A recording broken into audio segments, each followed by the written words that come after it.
Amen. Amen. Nkama yebazibe emikwano gyaffe mwenna.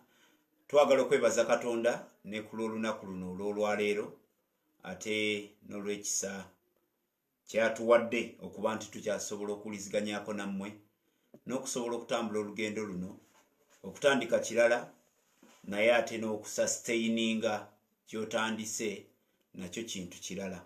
So kitwala kisa kya Katonda okulaba nti omulimu guno gugenda mu maaso, enjiri ng'ebuulirwa, zikiriza nga kyekyokka kye tujja okgenda nakyo eri Mukama waffe. Kwakaawo nti bwe kubaako omwoyo ogwalokoka, byemu ku by'obugagga omukristaayo byasobola okgenda nabyo. Bayibuli kyevudde egamba nti aguzimbako omusingi guno gwe bayita Yesu Kristo, azimbeko nga yeegendereza, kubanga mulimu gwa buli muntu guyisibwa mu kikoomi ky'omuliro. So mikwano gyaffe tuli ku njiri, tuli ku crusade, mbaaniriza nnyo abamaze okutuuka.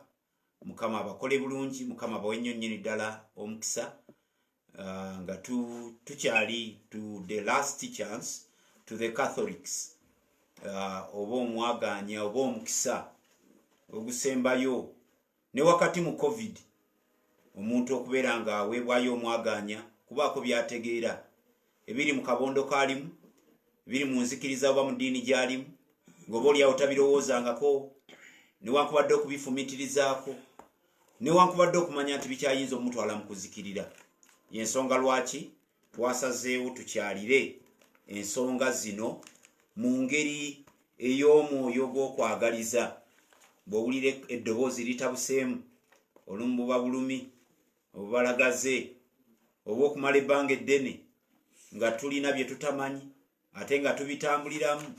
So mikwano gyaffe y'ensonga lwaki crusade zino zikyatambula, era tukkiriza nga Katonda ajja tusobozesa nga tujja kulwana olulungi. Reverend Gerard Mukuye waali nja musaba evangelist atulamuseeko, kasubire tukoledde ku mukutu omutuufu. Mbalamusiza mu linnya lya Mukama waffe Yesu. Mwebale nnyo okutugoberera. Mwebale kutwagala. Twagala ingini yaffe tuterewo abantu baffe abo abatuuse. Mukama abawe nnyo omukisa. Tugenda kweyongerayo n'ekigambo ekya last chance. Tugenda tugaba chance eri buli ddiini, eri buli nzikiriza, eri buli kusomesa kwonna okuli mu duniya, olw'okuba tetuyina we tugamba tiwaliyo omukisa ogw'omuntu yenna okuddamu okulivisitinga obulamu. Kituleetedde okulowooza tituddemu twekebere, si kulwa nga tuseeseetuka, si kulwa nga tweyita kye tutali. Bayibuli kyegamba mu Bebulaniya 2:11. Musumba basomere Bebulaniya eddoboozi eryange lyakekkereza.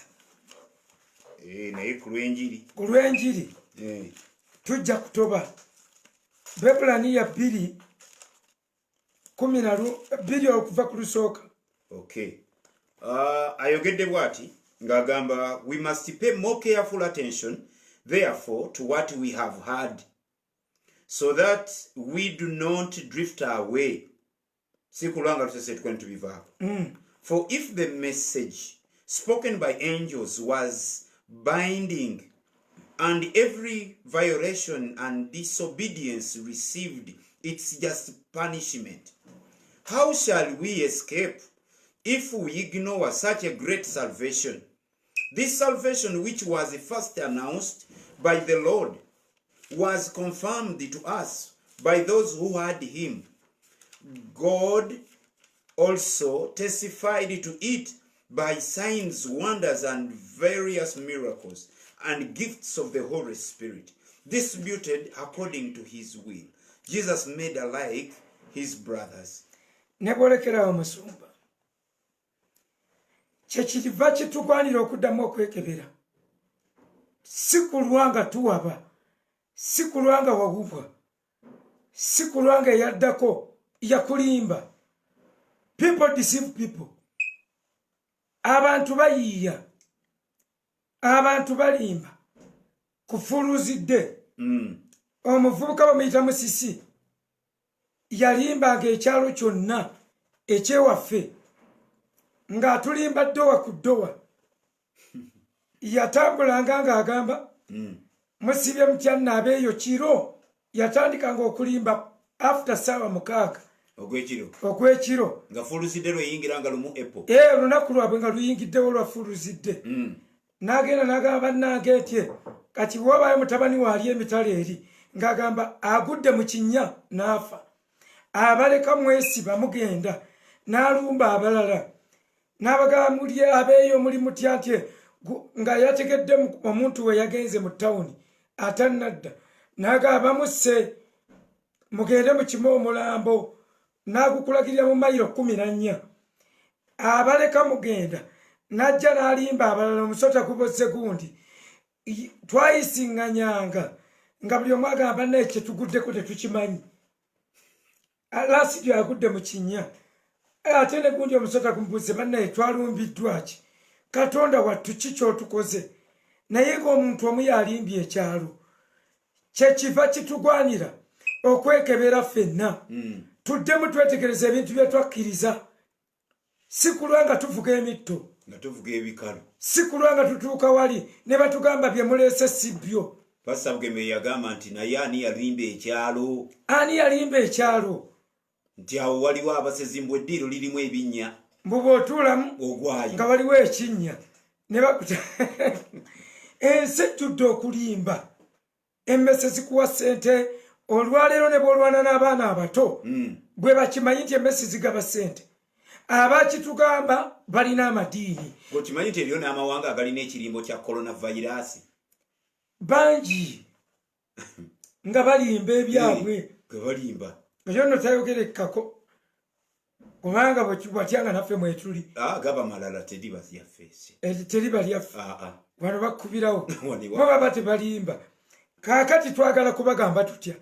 Twagala kubagamba nti olwaleero tuli ku last chance nga tugenda tukebera buli nzikiriza yonna. Twajja tukebera buli kye tukkiriza. Twajja tukebera ne tukebera Rosary yavaawa gye tusaba. Ne tukebera history of the Rosary. Ebyafaayo bya Rosary. Eby'omudaali gwe tukwata ne tukaaba n'amaziga. Ne tubikebera. Mangu ddala buli omu n'abitegeera. Ne tubagamba mu kyasa ekyokusatu Rosary baasabanga Zabbuli 15. Zabbuli zino 15 nga balina ogusawo gw'embira nga buli we bamala emu nga bajjamu embira emu. Buli we bamala okusaba nga bajjamu embira emu. Eyo ye Rosary. Ab'ekyasa ekyokuna bo ne bakyongeramu ne bakola luwuzi nga luliko obufundi kwa 15. Ne basabanga obwo. Suzi yagambye wuyo bamulimbanga ku bya mmese kugaba ssente. Katonda ayagala amannyo gabana mu kibuno. Amannyo goga ne baagala emmese mpaka we yali engoye zaabwe. Ensejjudde ebirimbo bye baatugambanga. Musokanywa mu nsuwa simanyi biki. Bannaye ensi erimba. Wotulira ku ssiga kitawo wafiira. Wotulira ku ssiga towanvuwa.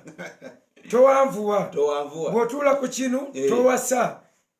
Olira musepiki. Bw'olira musepiki towasa. Okulira ku kinu baddiranga ebintu ebikulu bye banditugambye nti tojja kuyiwa ebinyeebwa ne badda mu tulimba. Kati ekirimba ekyo Abaganda eddiini zonna ezajja mu ggwanga lino zaggukira mu Buganda. Abaganda ng'okulimba tebakutya. Tebakulimba nti waliwo omuntu yenna ayinza okulimba nga ffe Abaganda mpaka ng'omaze kulokoka. Omuganda ayinza okukola history we ng'ali organized, bayina organized line.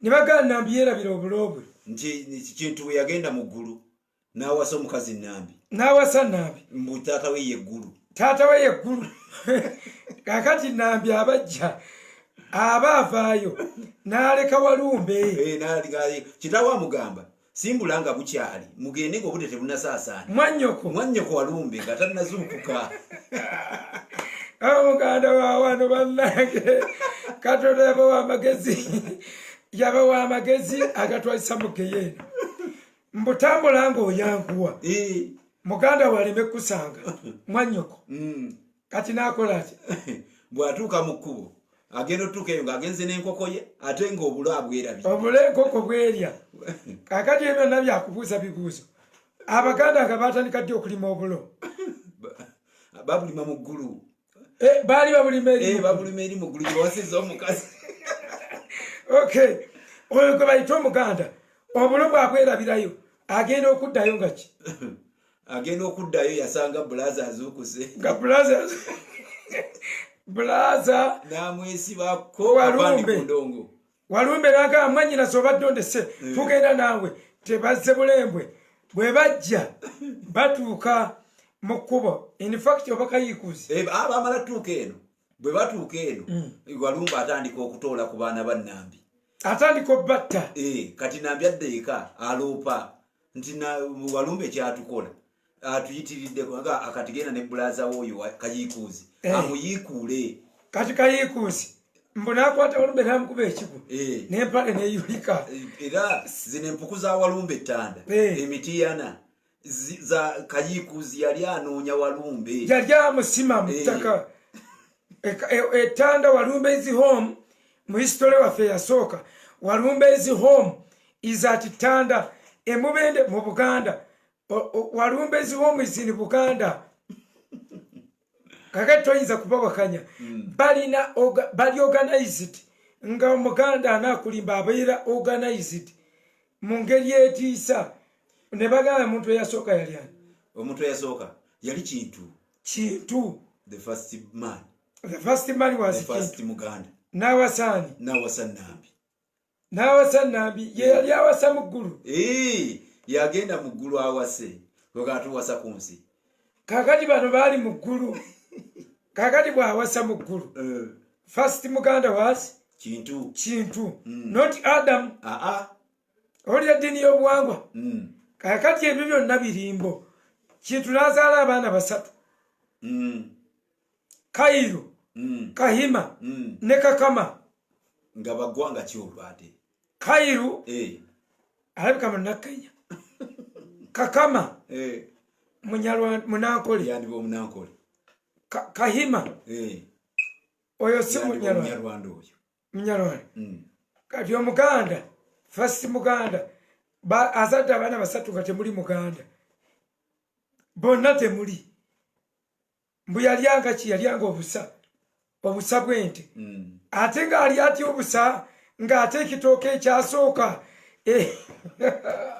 ebitooka ate sitole eryawo ate ogenda okuwulira isitole waffe ate ayingiddemu abalugwala Gipiiri ne Rabongo kati ate nga bayingiddemu batya ate n'azaala Isingoma n'azaala Lukidi Mpuuga kati ate Abanyolo babiyingiddemu oyo muganda olwayagala okufuga bano bonna nze abooluganda nange ndi muganda munyiigira bwereere nange ndi muganda kitange yemiisa kikaggwa omusajja omu yagamba nti obubbi tebusobola kuggwa Uganda ng'olina amawanga aga 2 ng'olina omuganda ng'olina omunyankole nti bweba mmotoka omuganda bw'agitunuulira agibaza n'akalikyuleetinga neesigala nga bweri naye n'agisokoola kimu ku kimu ate y'omunyankole bw'akitunuulira ayagala gyetikka bukolokolo agitwalire ku mutwe yonna driver nga amukubye essasi kwanza group abiri soyogeddeko abamu bavume abalala basi babivumo bya basobola okutta tubaveeko so basema ne bannyabo ki kyetwogerako nti ekirimbo kisobola okubeerawo for so many years nga kibadde kirimbo ekyo tekikifuula kiramu a lie which has overstayed cannot qualify to be truth nti ekirimbo olw'okuwangaala kwakyo tekikifuula mazima kakati tugenda tubakebera Rosary bwe twamala ogiraba ne tulaba kike twazaakaawo masakalamentu twalaba masakalamentu ne tutunuulira enneema ne tutunuulira essaala bwe zisabibwa abatukuvu abayitwamu okusaba essaala ne tujja nga tukebera buli kintu abagaba amasakalamentu bye bagwanidde okugagaba era abatukuvu abamu ne tubaawulamu juzi wootaali ne tulaba Biikira Mariya nga Biikira Mariya essaala zonna kwe ziwunzikira kuba katikisimu kwe yawunzikira nga buli kintu kyonna kyoyogera olina okussaamu Mariya omubeererevu nyina Katonda otusabire ffe aboonoonyi twagaza omwoyo gw'obutuukirivu Mariya tusanyukire awo nawo nooteekamu buli kyoyogera wano ti Yesu Kristo yalinnya mu ggulu ng'osaba ayi Mariya twongere essuubi eryokulokoka kanso we yabuuliza ti Mariya in fact gwe wakibuuza ti Mariya vagini ye tevaako asigala mubeererevu ng'amaze okuzaala asigala akyali vagini balongoosa mulongoose yafuna section ne bwe bamulongoosa kati ate omusajja yamuzaalamu bana abalala naye aba yagendera we balongoosa ebyo mubirowooze Mariyamu yasigala mubeererevu basebo ne bannyabo ne tubawa ennyiriri nga ye Mariyamu tebakulimba nti yalokoka ekyo mukikkirize mukigaane teyalokokerawo Mariyamu alokoka Yokaana amaze kumutwala mu maka ge twalaba ennyiriri mu Yokaana essuula ey'okubiri layini okuva kwesooka nga Yesu maama wa Mariya maama wa Yesu aleese ebita agamba mutabani we omwenge guweddewo namugamba maama onjagaza ki obudde bwange tebunatuuka si bwe yamugamba musumba layika wasoma mu Lulatini yagamba woman my time has not yet come mukazi ebiseera byange ebyokukola ebyo ebyamagero tebinnaba kutuuka Yesu yalina mpisa ziteeka kitiibwa mu maama ekyo tekitegeeza nti yayina ekimuyisa mukazi Mariyamu yereducinga n'aluzinga kye bayita motherhood n'afuuka any woman yereducinga okuva ku mother of the holy one mother of the holy son n'afuuka any common woman kyekimufuula common woman baamuteresa ebyama ebyobwakatonda ng'akuza mukama waffe n'atakikola nga bwe baabimuteresa era Yesu amugamba tomanyi nti ebiseera byange tebinnatuuka akimanyi nga yeekendeezezza naye ng'ayingidde mu kajanja k'abakazi bonna olya nti mune yakuba embeekulo n'agamba amabeere agakuyosa nga gamukisa lwamukisa olubuto lwakuzaala kakati Biikira Mariya Yesu kyava amuyita woman everywhere Yesu teyayitako Mariyamu mami teyamuyitako mother si lwakuba talina mpisa but Mary herself reduced herself to a mere woman mujjukire bwe tufuna Kristo mitima gyaffe tetubeera mere men gwe tosomangako mu Bekolinsi ekyokubiri 3 olunyiriri olwokusatu Bayibuli egamba bwe mukola ABCDEFG nti olwo muba temufuuse bantu ba bulijjo Bekolinsi ekisooka 3 olwokusatu gwogenda okansomera okabuuze kubanga waliwo eyagambye ng'ate n'omu mukupa omulokole yagambye wadde abantu tobaagala toyinza kwogera nti Mariyamu teyalokoka nga muwadde bwino mulimu abantu yingira musibe waffe nabo bayaaye kakati soma zesifaayo n'akayana kasamba bwino naye 3 Bakolinsi ekisooka agambye you are still worldly for since there is jealousy and quarreling among you are you not worldly are you not acting like mere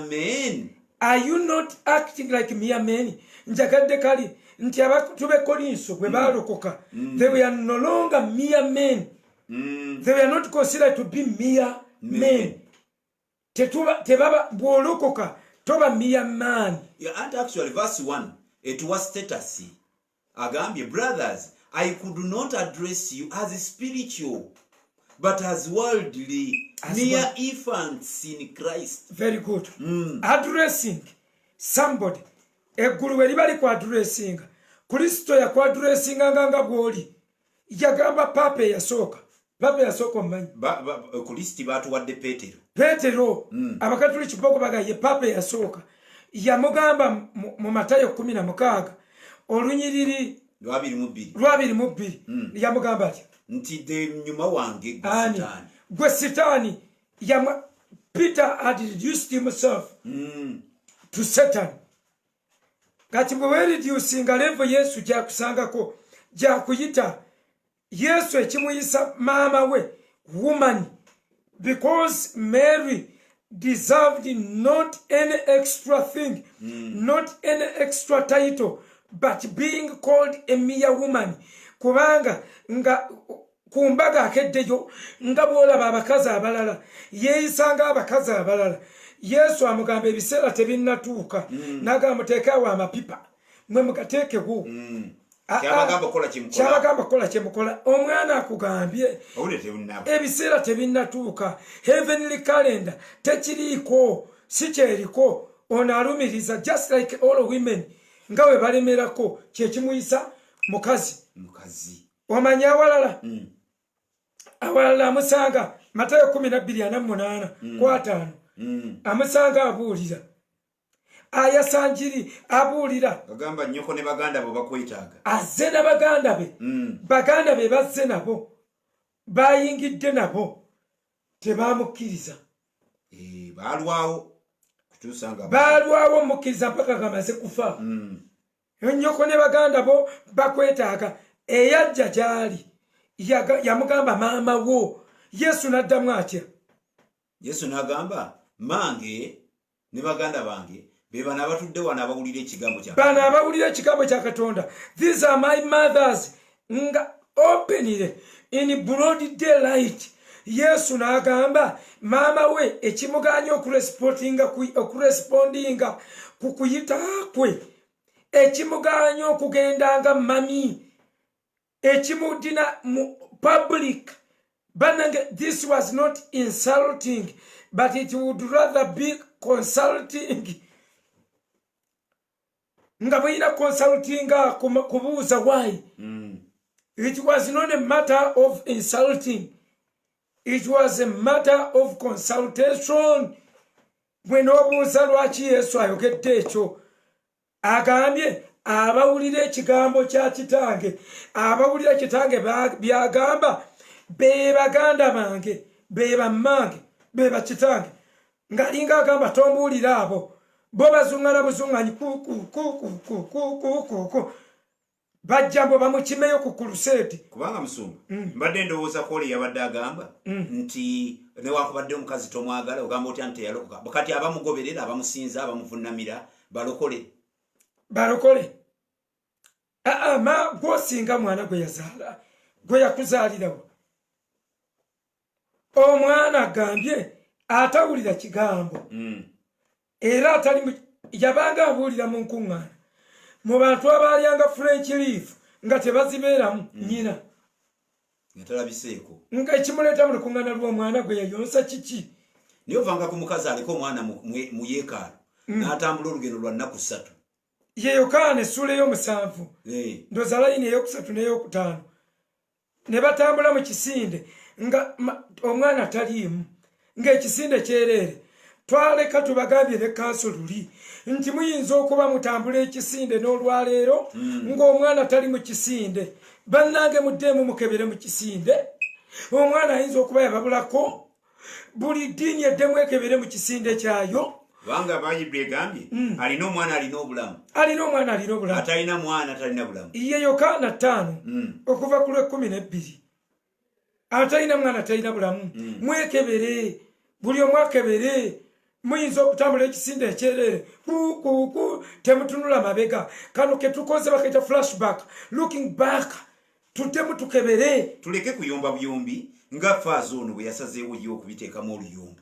Father yayombye n'atusuubiza otusomera novena n'atusuubiza ebikolimu ebiwerako message zo gisoma zirina nga lwaki zisomamu agambye I'm going to do this through 1 the intercessions of saints and martyrs whom you have abused to be dead. 2 recitation of the rosary ngenda kukusomera rosary okirabe.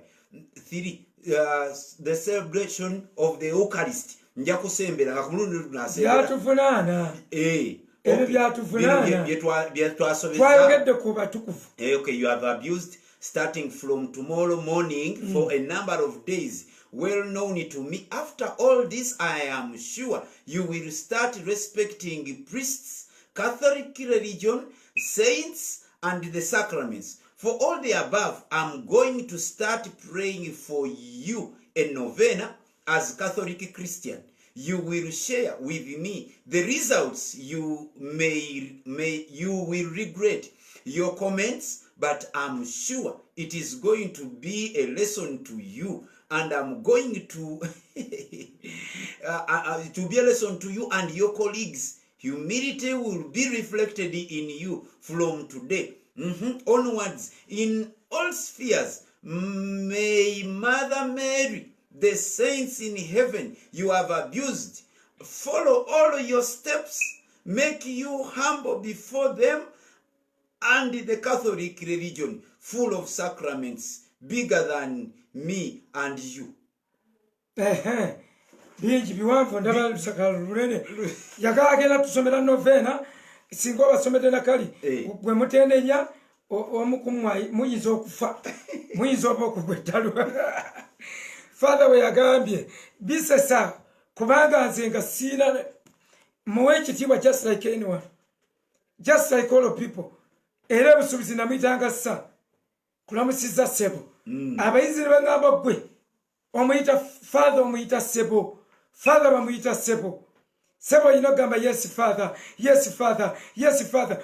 Na ye bino byonna lwaki tubyogera mbadde ku flashback musumba ng'ekindeke ekibajjukisisa ku Mary nga nnumiriza ti Mary teyalokoka bwe yasisinkana ng'atambudde mu kisinde Mariya ennaku 3 talaba mwana n'asisinkana Yesu mu yeekaalu ng'akomyewo mu yeekaalu yamusanga ayigiriza abafalisaayo yamugamba ati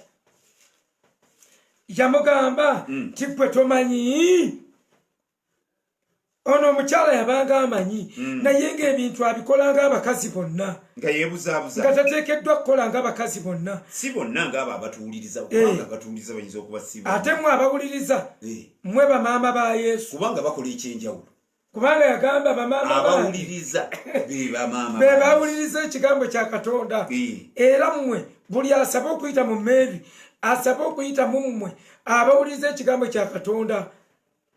Yesu n'amugamba nti gwe tokimanyi nga nyina kubeera mu nnyumba ya kitange. You know where I'm supposed to be in such a time like this. Naye Yesu yalaba ng'omukyalo ono ayagala muyisaako biro, bw'aba tayagadde muyisaako biro ng'ayagala muyisaawo to go ahead of time. Aw'okudireyinga amudireyingisa, aw'okumuyisaako ebiro amuyisaako ebiro, amuyisaayisaako ebiro. Wulira nno pasi olunyiri luno lukulu mu Luka essula ya 2 olunyiri lwa Namulumu Bible egambye every year his parents went to Jerusalem for the feast of the Passover. When he was 12 years old, they went up to the feast according to the custom.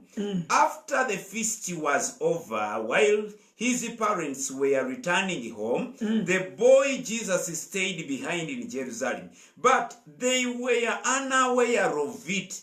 Chetugamba ekizimbe kisobola okuba ekikalu. Jesus stayed in Jerusalem, but they were unaware of it. That is Catholicism. Nti omwana asigadde mabega ekisinde tukitambula naye omwana talimu. Number 44 asigadde mu Yerusalem. 44 agambye bwati thinking he was in their company they traveled on for a day. Mbunga balowooza nti ali mu kisinde kyabwe. Thinking that they were in their company. Akako katujja kolerangako intro. There are many people who think that Jesus is in their company, we are checking to find out the truth. Are you sure Jesus is in your company? Religious people, check yourselves. Are you sure Jesus is in your company? Are you sure? All he has remained in Jerusalem. Then they began looking for him among their relatives and friends. Bwe batandika okumunonya ate bamunonyeza mu banganda mu basaints simanyi kyokka mu Lwataano lugamba nti baganda be tebamukkiriza. Mu Matayo 12 Olwataano lugamba even his brothers did not believe in Jesus. Baganda be tebamukkiriza ate gye bamunonyeza mu kintu ekyo ekyokunoonya era olijjukira ku intros zaffe bagamba munonyeza ki omulamu mu bafu. How they are you? Oyinoonya otya omulamu mu bafu? Ogamba otya okola otya essaala mbu omufu agikutuusiza ew'omulamu? You cannot squeeze life out of the dead. Tosobola. It is like squeezing blood out of a stone. Basajja battu baawummula.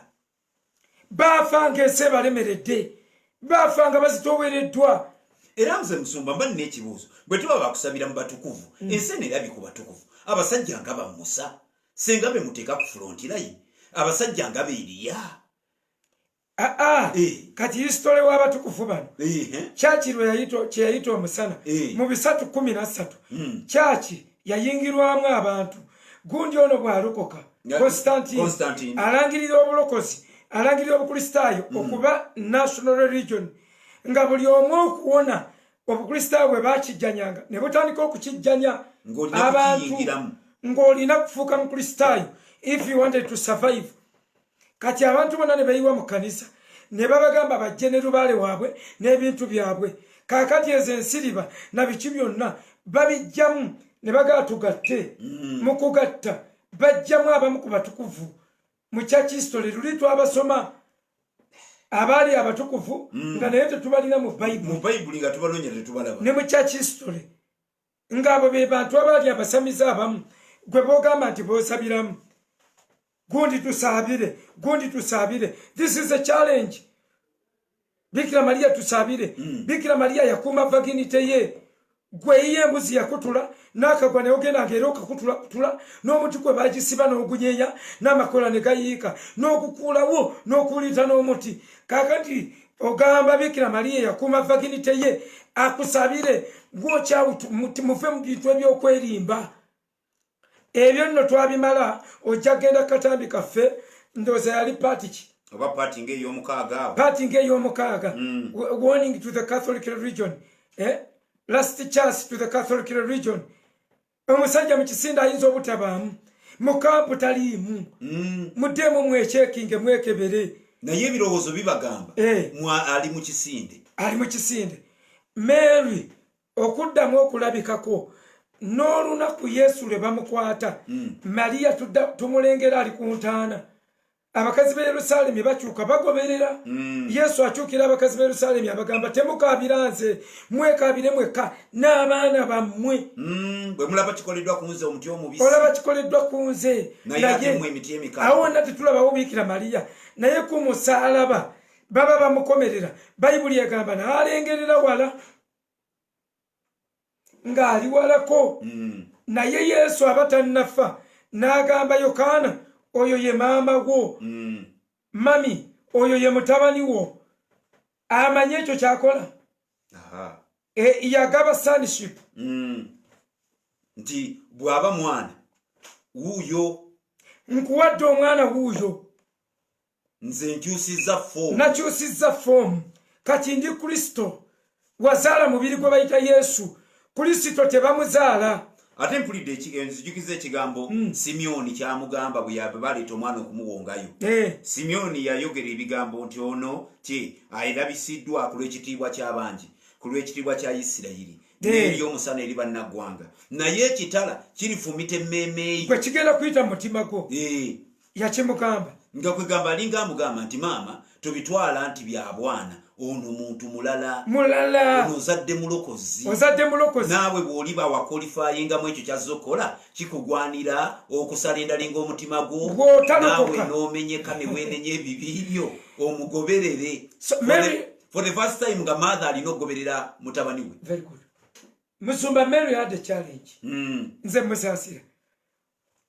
Gwayina okwatula ng'ali mu lubuto. Bw'amala okumuzaala ng'alina okumukuza naye nga gwalina okwatula simunenya gwalina okuyita mukama we nga gwalina okuyita mukama we sinenya Mary muganda we gwe bayita Solomon muganda we gwe bayita Solomon ye yakkiriza era najja n'abaana be n'agamba omwana waage omwatule ku gwa ddyo n'asaba ekifo omulala ku gwa kkono Maria tajja okujja ne baganda ba Yesu bajjanga bazze Kaayana vayo ku crusade bajja kutta kyamuzitoowerera n'atayatula oba ye yatuza Maria tuddamu omulaba ku lunaku in fact we yamugamba Yokaana ono ye maama ono ye mwana wo toddamu tekyaliyo bino tewakyali attachment without gwe kulokoka amazima tewaliwo nti gwe nyina Katonda ekintu kye mwogera tekiriyo Katonda tebamuzaala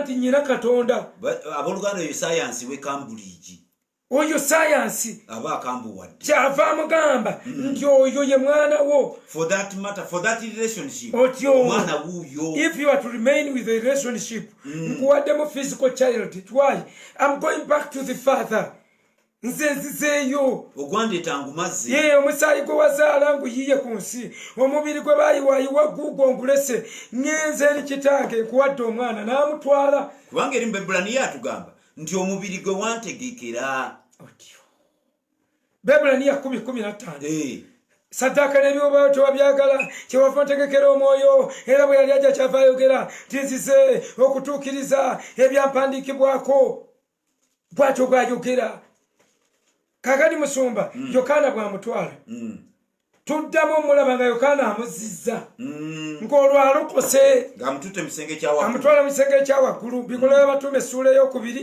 layini ey'okuna layini ey'e12 amutwala mu kisenge ekya waggulu ne boogera abaalimu nti ne Maliyamu yalimu naye neewuunya mu kuzuukira wokka nze mu kuzuukira wokka mbakuba mu Katuliki nga waliwo omulala ayogera bino nga sinze mbyogera nanditambudde nga ŋŋenda n'okaaba nkaaba ne ŋŋenda ku ekereziya ne nsindika ekibumba ekimu ne kigwa ne kimenyekako omutwe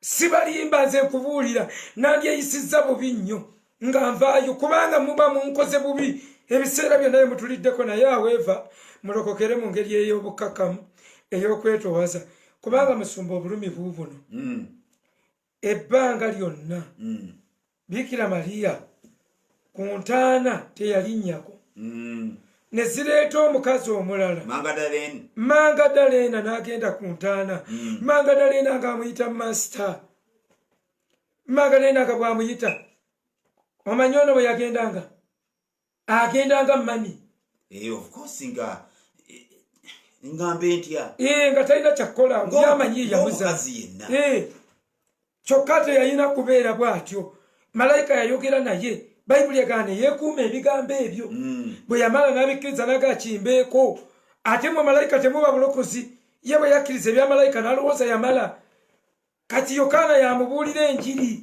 Yokaana yamuzza n'amuteeka mu kisenge ekya waggulu era nabagandi baleeta ekitabo ky'omukristo nga Maria afudde ng'abatume beetolodde omulambo gwe teri ascensionidde ebyo byonna bya bulimba mbu awo Maria olunaku lwe yafuna lwe yeewangulira ogufo mu ggulu mbu n'awangula ogufo ogunene mu ggulu ng'ate agwewangulira wa era Abakatuliki abooluganda kino ekintu oba tukinnyonnyole tutya nti mu ggulu Mariyamu si maama wa Yesu si maama mu ggulu talina bwamaama n'obwamaama baleka babugabye musumba Yokaana gwe bamulekera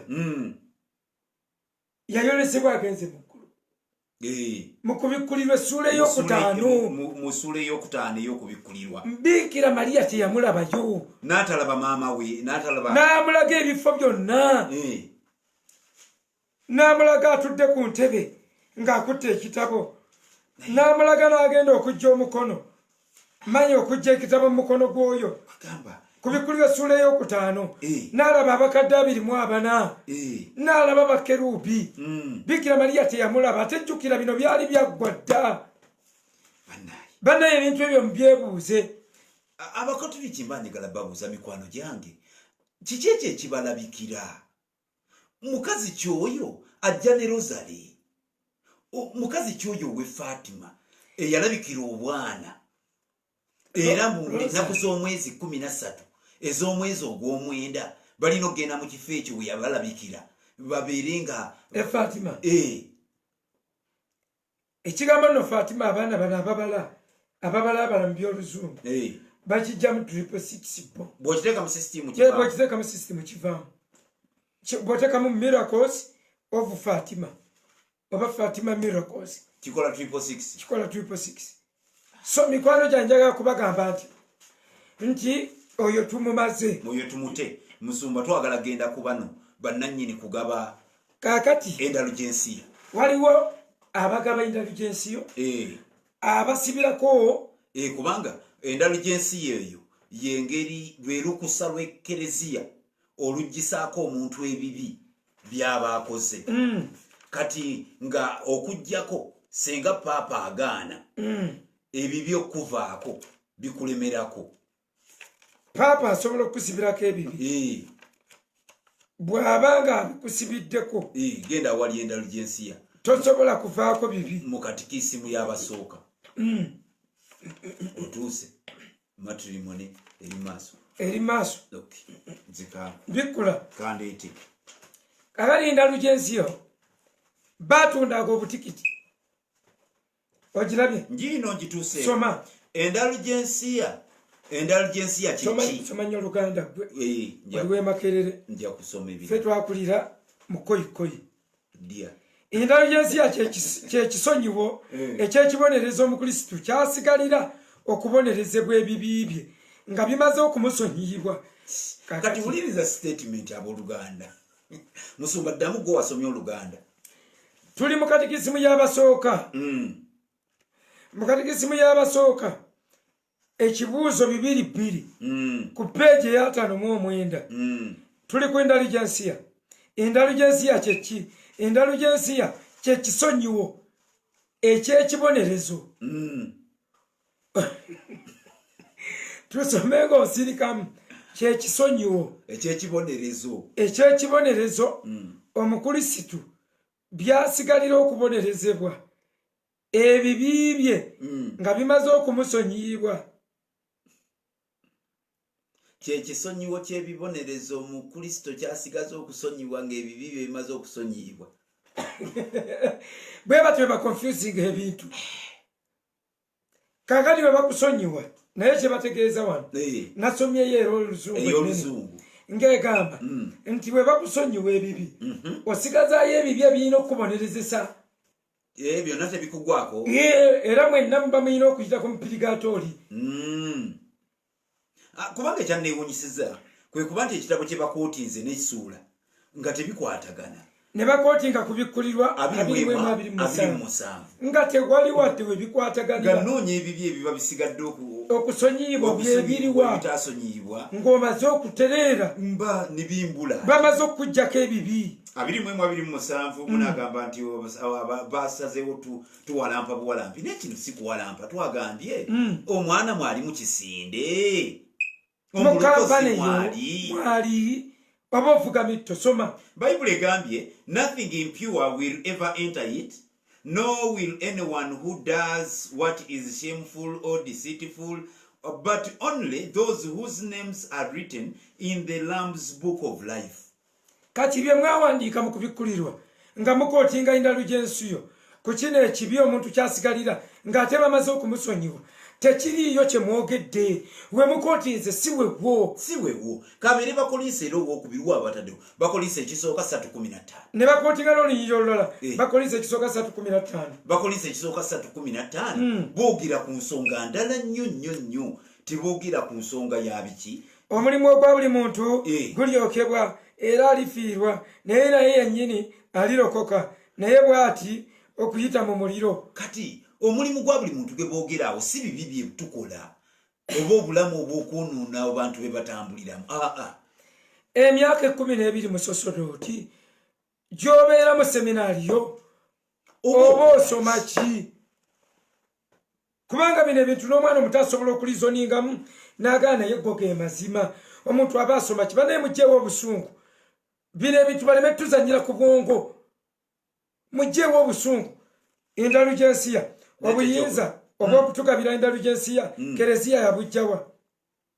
Obuyinza obw'okutugabira indalugensiya kereziya ebujja mu bigambo bino ebya Yesu Kristo. Byonna bye mulisumulula mu nsi birisumululwa ne mu ggulu. Matayo 17:18. Bwe buyinza obw'okugaba indalugensiya bye mulisumulula mu ggulu birisumululwa ne ku nsi. Kati olwo n'ogaba indalugensiya ani gwe bagamba okusumulula? Ani asumulula? Ani asibirako? Ani asumulula? Alina ekibi ekyolumbe mu mwoyo n'amala akimanya nti ayinza okufuna indalugensiya. Nti nedda alina ekibi ekyolumbe mu mwoyo n'amala akimanya tayinza kufuna indalugensiya. Tobabuukira na kino kibawe. Omukristaayo ayagala okufuna indalugensiya akola atya? Omukristo ayagala okufuna indalugensiya asooka kugigenderera ate n'atuusa essaala oba ebikolwa ebisibiddwako indalugensiya nga tasobya. Bannange Musumba agaba indalugensiya yaani? Agaba indalugensiya wano baamulaga agaba indalugensiya. Engeri z'indalugensiya ziri mmeka? Ziri bbiri. Waliwo indalugensiya ennamba esonyiyibwa omutango gwonna. Waliwo n'indalugensiya ey'ekitundu esonyiyibwa ekitundu eky'omutango. Jjukira indalugensiya ekuggisaako bibi. Akati waliwo indalugensiya ekuweebwa ne bakusonyiwako haafu. Ne basigaza haafu y'ebibi byo. Akati ekibi ekimu kiba kintwala mu geyeena. Lwaki mba nkola indalugensiya ey'ekitundu? Indalugensiya tuyinza okuziweereza abafu. Kibuuzo namutaayiika. Kya kibuuzo 2:7. Indalugensiya tuyinza okuziweereza abafu okuggyako paapa zaagaanyi. Kati awo zimbadde nsaba otwaliko ku bapaapa. Oguddewo omulyango. Mbu waliwo indalugensiya mujjukire indalugensiya ekuggisaako ebibi. Waliwo ekuggisaako ebibi eby'ekitundu n'ebibi ebijjudde. Kaakati mbu omufu asobola okuweebwa indalugensiya kati amanya atya omufu nti bampadde ya kitundu? Mbu okuggyako paapa zaagaanyi. Amakulu nti paapa ayina omukisa oba olukusa olupima oba oluggyako ebibi. Lwaki? The Pope gundi mukatabo akagamba forgeries, Pope forgeries, Pope blood. Era kirire mu Catholic Encyclopedia. Kakati kyawandiikibwa mu kitabo kya Gregory ekyafuluma ng'ennaku z'omwezi 29 in 1974 mu December bakootinga Pope Pius ow'ekumi ng'agamba the Pope is not only representative of Jesus Christ, nti Papa si mukiise wa Kristo kyokka, but he is Jesus Christ himself. Naye ye mwene ye Yesu Kristo, hidden in the veil of flesh, akwekeddwa mu kitambaala eky'omubiri. Naddamu ne tukootinga Papa Pius ow'ekumi naye yagamba mu 1922. In fact yabawo mu 1922 mpaka 1939. Yagamba nti you know that I am the Holy Father yagamba nti mukimanyi ddala nga nze taata omutukuvu, the representative of God omukiise wa Katonda on earth, ku nsi, the vicar of Christ, era omukiise wa Kristo, which means ekitegeeza I am God. nze ndi Katonda ku nsi. Kakati ekimusonyiyisa ebibi kubanga ye Katonda ku nsi. Okay, ajjako ebibi. Abasajja bali babuuza Yesu, naye obuyinza abujjawa nti asonyiwa n'ebibi? Kakati nno eyasonyiwanga ebibi wano wonna obuyinza gyabujja eno bo mu 1807 the Pope was declared to be infallible. Mu 1807 Papa bagambye kyayogera tekiba kyonoono, gaba mazima, kiba tekikyukakyuka. Kyayogera abatalimba n'akatono, ayogedde etteeka. Kakati bwe tunaaba twogera mu maaso eyo ku forgeries ezaakolebwa abasosodoti, nagenze nzikolako era ne tuzuula ng'ebiwandiiko byonna ebiri e Vatican nga waliwo ebiwandiiko 7 byokka ebiri original ebitali forged by the popes.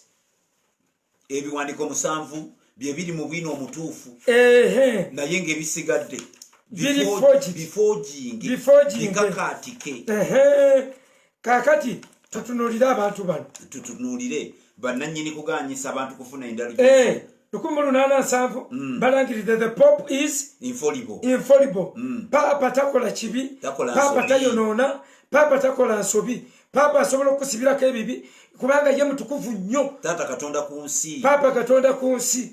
Ebyo byonna era ne batandika okwambala enkofiira ey'emitendera 3 ng'eraga is the God the Father, is God in heaven, God on earth and God underneath.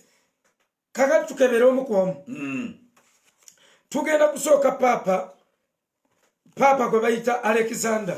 Kubanga awo naalisabye omusosolodoti eyayombye ate era asiba ebyenda si kuba bimuyitamu. Weesibe ekiwuzi, weesibe wenyweze, kubanga gwe wabadde okyali ku batukuvu, wadde tukyali ku Mariyamu, nga tukyali ku oli kubafu, tuli ku Rosary na Sapule, nga owulire entegeteege. Kati tuzze ku musika wa Petero, kati tuzze nno ku Katonda wa muwokozi nannyini kugaba bibi na kubijja ku bannaabo.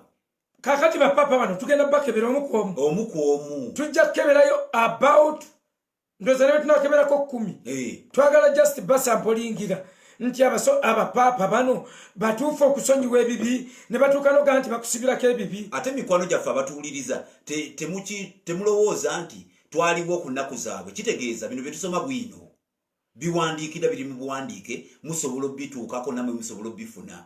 Naawe osobola okubyesomera. Nsoose bano sibavudde mu order. Alexander ow'omukaaga, Alexander the 6th is one of the leading evil pope. Okuva obwa papa bwe bwatandikawo ye papa akyasinga ebibi ebingi ennyo, akyasinza okwoleka empisa embi, obuvundu, okukola ebintu ebitajja mu society y'abantu.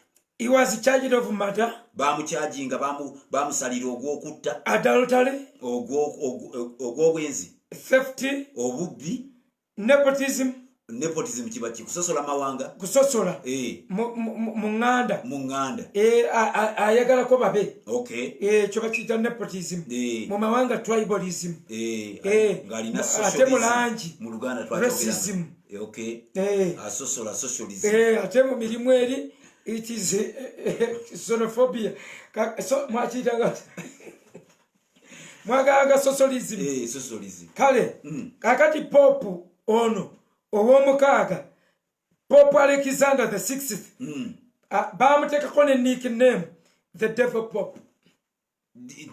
Mu bitabo Pope devil.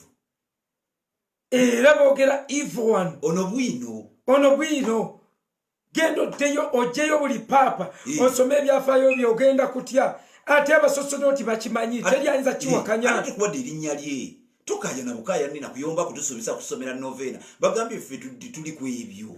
Era mu kitabo kye nabadde nsoma mu kitabo kye nga bamuwandikako, in fact nasomye emikutu ena nga si kulwanga ogumu gunnimba.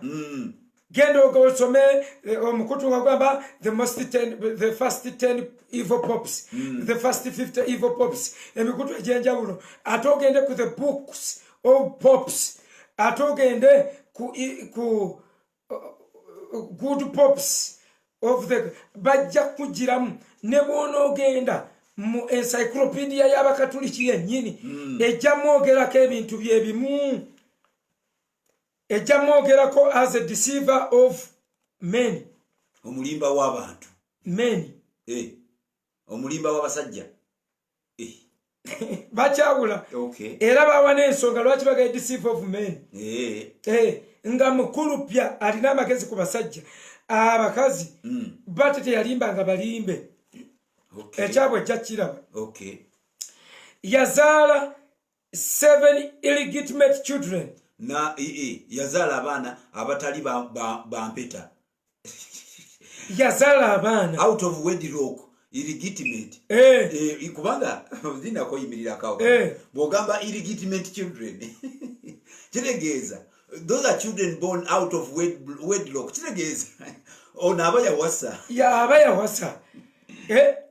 He was a smoother talker and could convince all women. His style of talking enticed all women. Disikiriza abakazi.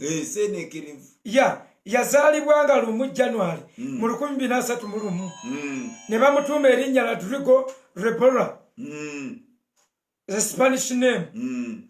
He was charged of murder, adultery, theft, nepotism, and rampant corruption. Twogera ku kigambo Pope is infallible.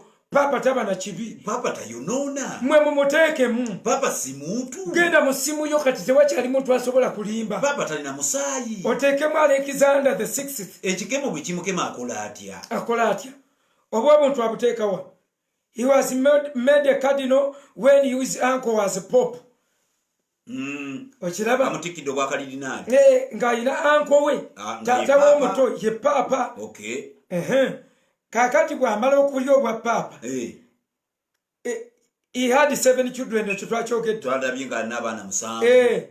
Yalina illegal woman who was called Donesity Kateme. Alina omukazi atakkirizibwa nga bamuyita alina omukazi Donesity Katome atali mu mateeka. Ye yali mukazi we. Ebyo ndabiteekemu. Atali mu mateeka actually. Tali mu mateeka. Talina kuwasa. To imply nti alinayo ali mu mateeka. So becoming a pope on August 11th 1492 yagulirira buli muntu yenna aliwo mpaka bwe yali ogwa papa. N'asasula enguzi. Amanya g'abaana be ge gano: Cesare, Geoffrey, Lucrezia ne Giovanni. Ge mannya agamanyiddwako. Kati abooluganda bwina afaanana bw'atyo. Onookaya kati oba mmanja ki? N'enkuwa n'amanya, n'enkuwa n'omukazi gwe yazaalamu abaana. Wano oba wakana ki? Bwatyo papa oyo kino kye bagamba adultery. Bakubuulira batuuka ne bakusomesa n'abakazi be yayendako. Bino kye bagamba theft. Yabbangako abantu ssente era ku mulembe gwe weewaayitiranga omuntu atambula n'ekide ng'abasosodoti bonna abayigiriza ebintu by'obubbi ng'agamba bw'onyeenya bw'otya ekide mbwe omuntu asuulamu ennusu bw'agisuulamu eba tennatuuka ku kalobo nga wabawo abantu bo abafubutuka mu purigatooli ne bawona omuliro ogwo ne bagenda butereevu mu ggulu. Ebyo byonna abakatuliki omusajja Yesu Kristo omulokozi w'ensi eno mwali mu kisinde. Mwali. Is Jesus still in your company? Think about it, people. Tomalaganyiga teweekyanga bitaliimu. Musumba ono nga bamusomye tomumaliriza. Oyo muwanvu. Yaba awanvu. Oyo kamuleke. Tugenze ku papa omulala. Ono nebibya si biwanvu nnyo. Naye ye yaseeringanga privileges. Papa Leo ow'ekkumi. Nga bw'oba oyagala oba onooli ogufo.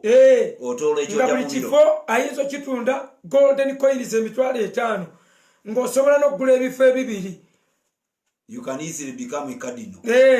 Nga buli muntu yenna kale abantu ababi bangi ne bagulanga ebifo ebyobwa papa ne bagumanya ne bagulanga ebifo ebyobusaserdoti waliwo omukazi yagulira omwana we ekifo ky'obwa bishopu ng'akaana ke kato nnyo ono naye papa leewo ow'ekkumi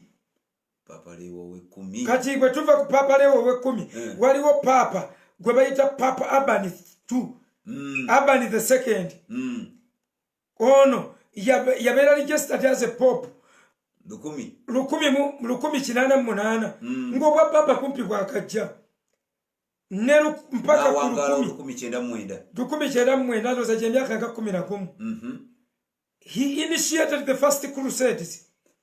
Kati nno kye bayita crusade abooluganda weetaaga kikunnyonnyola kubanga kye bayita crusade si kubuulira njiri nga ggwe bw'okirowooza. Kye bayitanga crusade lwalinga lutalo oluteeketeeke olw'ebyenzikiriza oba olw'eddiini. Omukatuliki bwe yakwatanga ejje n'alumba nga ku mulundi guno empangula y'emyoyo si kuyita mu conversion by preaching, by conversion, by captivity, by force. Bawamba dominion, bawamba ekitundu mwenna abaliko ne batabaatuza bulokozi ne babawa mannya makatuliki. Era obukatuliki ekimuyisa mother of religions, mama w'enzikiriza. Bonna abantu kwe bakoppa era abalokole tujja bagisuuza eby'abakatuliki kwe kigambo crusade kivaawo gye kiva mu Bible yonna. Temwali mu kigambo crusade mpaka papa ono ng'amaze okugamba nti buli mukafiiri bamukyuse lwampaka adde mu bukatuliki. Era n'abasiraamu mwe bajja kye bayita holy wars oba jihadi. Mwe bajja jihadi ntalo z'ebyeddiini mulwana olutalo lw'eddiini senga nolwali lwakuwangula myoyo kati naye ate bo bawangula bantu bawangula bitundu localities nti senga mu initially lwali badde nti lutalo lwa convertinga kulaba nti abantu bafuuka abakristaayo ne bayita mu mitendera gy'omuntu gy'ayitamu okufuuka omukristaayo nti omuntu akkiriza n'alokoka n'abatizibwa. That would be fine. Naye lwatuuka ekiseera nga bawangula abantu we bakapchalinga amagye gajja byalinga by'amagye bajja n'ebijambiya ne babakwata ng'okuwona okkiriza okwegatta ku kisinde ng'olina kwegatta mu kisinde.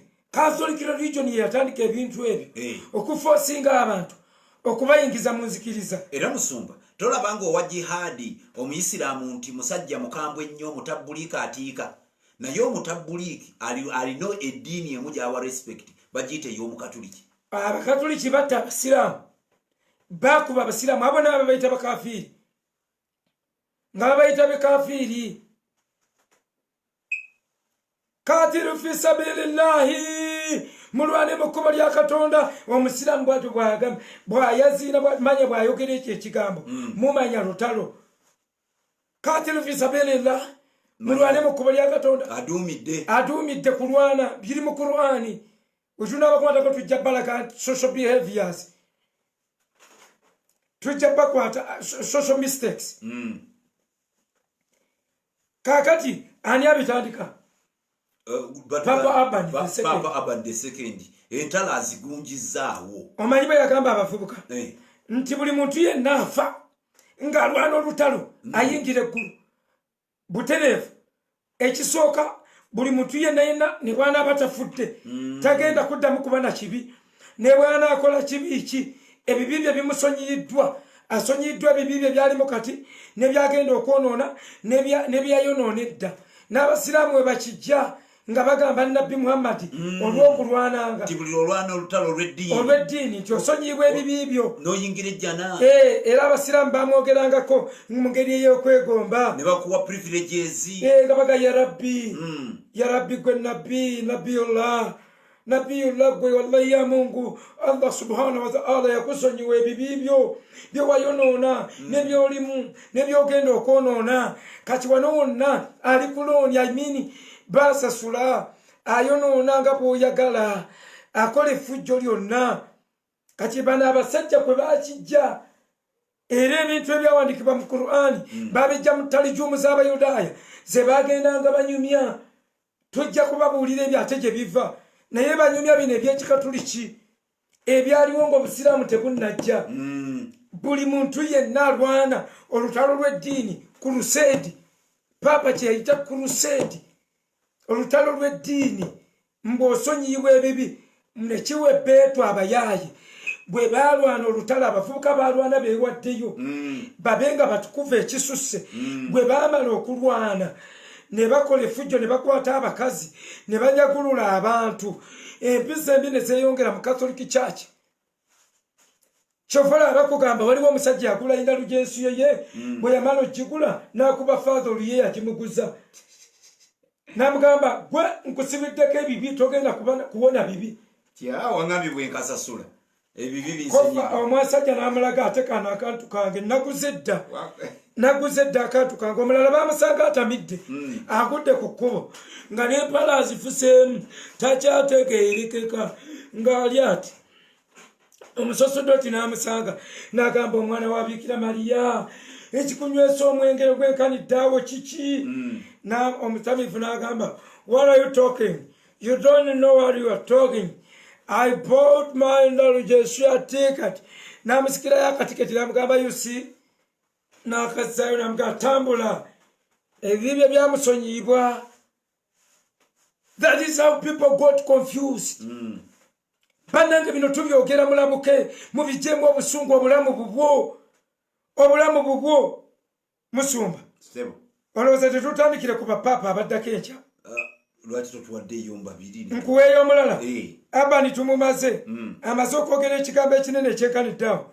Katwogereyo Papa Stephen yekka.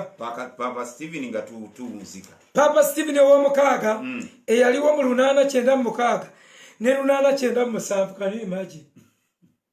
Nga n'obwa papa eno nga n'obukatuliki tebunnajja. Mu myaka gy'addako dda 897. Ekkanisa ogiyita Catholic Church twagiraba mu 1954 nga tebannagiyita na Catholic Church. Obwa papa ne bajja ne babiteeka ku bano bonna naye these heads they were bishops anyway. Naye ne beetwala okubanga byakulira zonna ng'awambye buli nzikiriza, awambye buli bishopry, awambye buli paris. Kakati Musumba tuli ku papa ki? Papa tuli ku Stefano. Tunule eno abantu eri bajja kulaba balowooza nti tuli ku Stefano. Tuli ku Papa Stefano ow'omukaaga. Papa ono he became a pope in May 896. May 896. Weyafuuka papa 896. He was a Roman pope, a son of John a priest. Kitawe yali mufaaza, yali muweereza. Omuvubuka ono yali muvubuka muto naye ng'alina amalala. He caused the body of Pope Formosus to be exhumed. Omulambo gwa Pope Exonasus yaguziikula. Formosus. Formosus. N'aguziikula. Papa munne gwe yaddira mu bigere. Papa Formosus yamuziikulayo omulambo n'agubonereza n'agutemako engalo. N'agamba nkubonereza. In fact yakikola atya. Baziikulayo omulambo ne bagutambuza enguudo z'ebibuga. And that the dead body as a papa oyo was provided with necessary legal representative. Can you imagine? The dead body was provided with necessary legal representative. Bagenda gufuna abawuliriza. Ne bagutwala mu kooti. Ne gufuna abalooye. Muwulirize mwe muga the pope is infallible. Ono papa ajeyo omulambo gwa munne aguzunza bagutwala mu kooti. Nga eddembe ly'abafu terinajja. Eddembe ly'abafu liriko buli law, there is an exception. Okay. Yeah, if you are called upon by the court, your rights can be taken away, can be derogated. Bazijjawo some rights. Ne bagunona. Kati popu ali waggulu akimye omulambo gwa papa munne Formosus aguziikuddeyo. Bamukunduza n'agufunira legal representative n'alondayo bishop omu eyasoma amateeka canonical law n'amutwala yaba representing omulambo kubanga Catholic Church yasooka okutegeera amateeka nga tewannabaawo organization yonna etegeera law era amateeka agasinga gonna bw'osoma ebitabo ebisooka amateeka gye gava mu abayizi abasoma amateeka mu first year mu year 1 babasomesa amateeka gye gava the origin of the law. The origin of the law. Tosobola kwewala Catholic Church ne bwoba bakikyawo otya. But natural theorists bo bakkirizanga nti the only law is the law of God. Kakati bafunye legal representative agenda okurepresentinga omuki omulambo gwe bazuukiza omulambo gwe bazuukiza no gwe bazuuke omulambo gwe basimuddeyo exhumed. So it was January 897 omulambo guno ne bagujjayo ne balonda omudiikoni yagenda okubeera legal representative. He was appointed as a legal representative to answer for the deceased pontiff. Agenda okuwolereza papa omufu kubanga mu criminal law everybody has a right to a legal representation. Okay, so bwaba olwokuba omulambo guno tegujja kusobola kwogera baguwadde omwogezi. If you cannot afford a legal representation, a legal representative, they provide for you, the government provides for you a legal representative. The government, if you cannot afford a lawyer, the government can appoint a lawyer on your behalf. Nga yegenda okuvunaana. Mwe mukimanyi nti mu criminal law it is state against the offender, the criminal against the defendant. State yewoza ogw'omusango tekuba gwa muntu kyava mufunira legal representative omusango ne gusinga omugenzi. He was convicted. Omusango ne gumusinga. Olwo kooti bayimirira kooti yeekerezia. Kakati okwa papa bwawamba okuva kabaka bwe yalokoka. Obwa papa ne bufuna amaanyi ne butandika okukozesa gavumenti ne buyingirira n'emirimu gya gavumenti. Ne buyingirira n'emirimu nga n'amaanyi gennyini Vatican geyina. Oli amaze okuorganizinga ba crusaders biki. Obwa papa buzze buba n'amaanyi. N'amaanyi gennyini ag'amagye military force. Akati bwe bamma omusango okumala omusinga omanye ekyaddako ne bamukwata ne bamutemako engaleezi. Batema ku mulambo. Obunno buba busungu. Bamuwa ekibonerezo kyakutemwako engalo 2. Bwe bamala omuwa ekibonerezo ky'okutemwako engalo 2 ne baddayo ne bamuziika. Naye ono n'awulira ng'ekibonerezo tekimala. Tekinoze. Papa Stephen ow'omukaaga n'alagira bamuziikuleyo. Ne bamuziikulayo ne bamutambuzeeyo ekibuga ne bamwokya evvu ne balitwala ne baliwa mu river Tigris, sibai Tigris. So bonna be yateekako ku mulembe gwe n'abawa obwa bishop bonna ne bagenda nga babajjayo nga babagoba abalala nga babatta. Tugambe tutya nti ba Stefano tebaba bantu bangu kyali ku papa. Kyali ku papa. Tituiza kanti tebaba bantu bangu nga Stefano the first matter in the Bible. Yali musajja. Era yero mitima gyabwe. Buli Stefano mutima gwe guba buzibu nnyo. Jiba gyabalumira mwoyo. Ba Stefano yayimirirawo ssebo ne bagamukuba amayi. Ne bagamukuba. Ng'amaliri. Naga forgive them. They don't know. Kati na bwe kutunula walungi kuba mulungi. Okay. Obumalirivu. Bwe kutunuza wabi kuba mubi. Kakati bonna buli Papa Francis be yateekako omusajja ono n'abalizayiningisa abala n'abatta n'abakola effujjo. Oyo tuliko Papa Stephen ow'omukaaga. Tujja kubaleeta abalala bangi nnyo wamma naawe ogenda kwewuunya. Musumba balekeraawo. Mbalekedde awo. Olw'obudde Musumba agenda bafundikira. Abaatuuza obulokozi babasabire. Enkya tutandikira awo. Tewaba kulimba n'abasajja twabazudde nti kula bya birimbo talina kyayinza kusibirako kale ansibireko ebibi. waliwo batugamba mu kinene nti buli ayeesigamanga omuti ogwo nga gweyusa agakumira omuntu ne bagusaka ekifaananyi kya Yesu mbu ne bagwogera newa paapa tiwaffe lyogumira egumira abantu omuti ogwo baguyita kinene kyawanga ebusuubizi ng'oginga ogenda ebusuubizi ng'olutuuka ku kisaawe nga tonna kituukako waliwo omuti munene era awo ekyalo kyonna bakiyita mu kinene ekiyisaawo mu kinene bayitawo ekitambo kye bayita kinene kyawanga omuti gwamiranga ne bagusaka akafaananyi ka Yesu mbu ne gulekeraawo okumira bafa ojinga ebyamagero byonna mbu akanyonyi kapa mafaatha mu mutwe n'akakolimira ne kafa nga kakatuuka wali mbu baba batambula ne basanga kafudde ne bagakeekano akapamye faatha mu mutwe nga sebo ngaali bwozanyira ku bwongo bwekaliddaawo. Abooluganda ekibuuzo ekikulu kibadde kibuuza nti is Jesus in your campaign? Yesu mu kisinde mwali?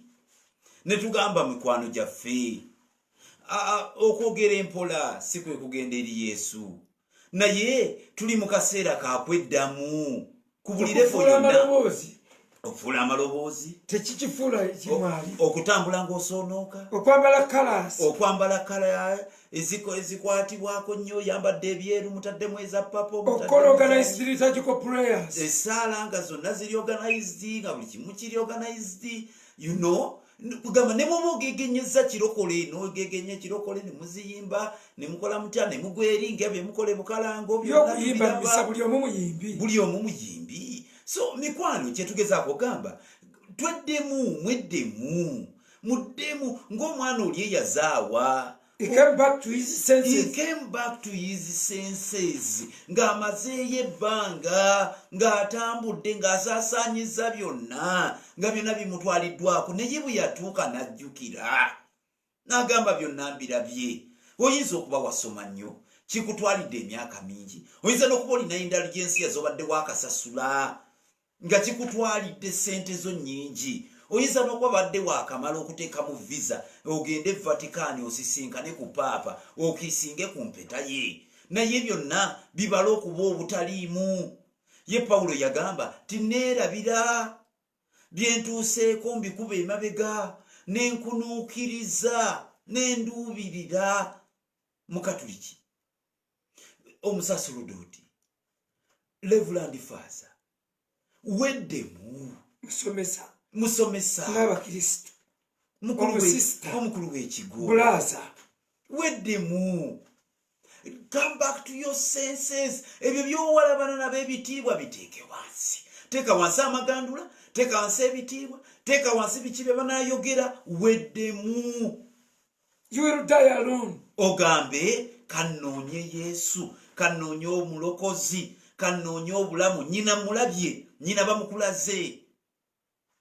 Naye ne nnyina kyamugwanira okweddamu atera anoonye omwana aleeta obulamu. Abooluganda tweddemu. Bwonna wooli weddemu.